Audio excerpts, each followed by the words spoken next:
मातीतून उगवलेलं यश. एका जिद्दी स्त्रीची प्रेरणादायी कहाणी.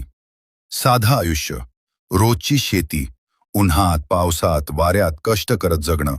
पण या सगळ्यातही एक स्वप्न होतं, काहीतरी वेगळं करून दाखवायचं. ही कहाणी आहे सौ स्वाती नाना काळे यांची.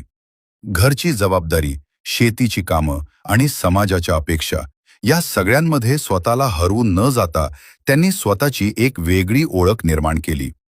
शेतात मातीशी नातं जोडताना प्रत्येक रोपट्यात त्यांनी आपलं स्वप्न जपलं.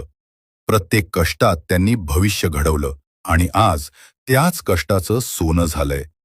राज्यस्तरीय महिला शेतकरी सन्मान 2026 या मानाच्या पुरस्कारानं त्यांना सन्मानित करण्यात आले.